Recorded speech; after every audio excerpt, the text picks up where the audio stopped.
All right, now to this. Candidates running to become the next governor of California, they faced off in a fiery debate hosted by CBS News last night. 8 gubernatorial contenders clashed over key issues, including energy, housing, and unsurprisingly, the actions of the Trump administration. The first thing we have to do is stop Steve Hilton's daddy, who has endorsed him and said that's what we got to do, from becoming the next governor of the state of California. We need someone who's going to fight Donald Trump, not agree with him. I think what you just saw there is actually what's going wrong with our politics in California. And we've had the same people in charge for 16 years now. They can't do anything except blame Trump. CBS News political director Finn Gómez joins us with more on last night's debate. Finn, great to see you. Our viewers should be aware that because of how things are structured in California, you had Democrats and Republicans on stage facing off. Let's begin with the topic of President Trump. How did he appear in this race? What impact are his policies having on the candidates' positions? Well, good morning, Errol. Yeah, absolutely. This was a fireworks display of a debate last night, compared especially to that first debate, Errol, if you recall. And this was also the first one since a former Congressman Eric Swalwell dropped out of the race after a range of sexual misconduct allegations. But in last night's fiery debate, that was one of the main topics, Errol, especially amongst the Democratic contenders, essentially who can best take on Trump, who can best take on the president and his administration.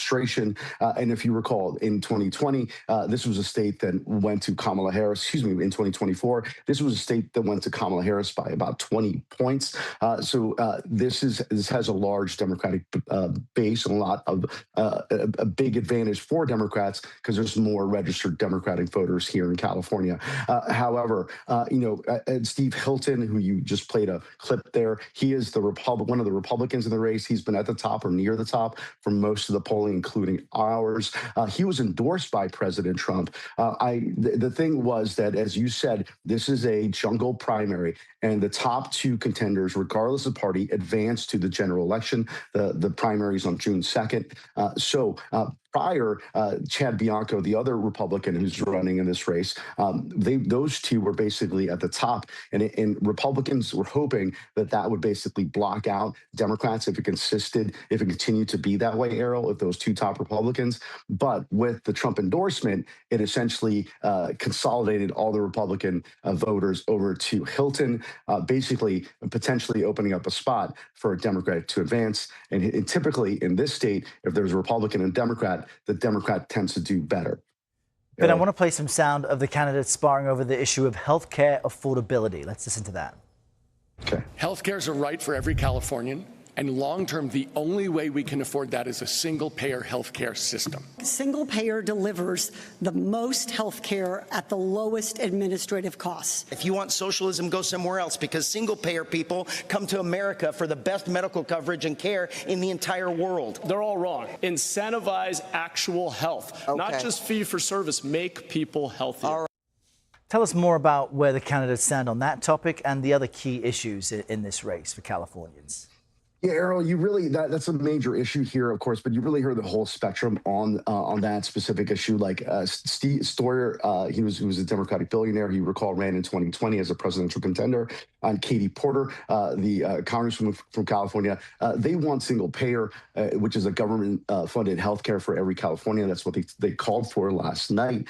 But there's really still no real answers on how they would pay for that. And so some estimate that here to be over $300 billion, closer to $400 billion type of price tag. And there was a variation of this, from Chad Bianco, the Republican, who basically called that socialism, to the San Jose mayor, Mayor Mahan, who basically was looking for more of a moderate lane. But what you also saw just overall was that Javier Becerra, the former HHS secretary under Joe Biden, and the former attorney general here, in California, where he's been basically ascendant in recent polls, including our polls, since Swalwell dropped out, basically consolidating that sort of centrist lane, that middle lane. So you could really see that he was a top target across the board, from the Republicans on the stage to some of the Democrats, really trying to make some sort of a notable debate exchange to try to help them and amplify them in such a crowded field. Errol. Yeah, we'll see what happens June 2nd. Finn, we appreciate you getting up so early there in California for us. Always for you, Errol. Yeah, Anytime. great to see you, man. Thanks for being with us. Thank you.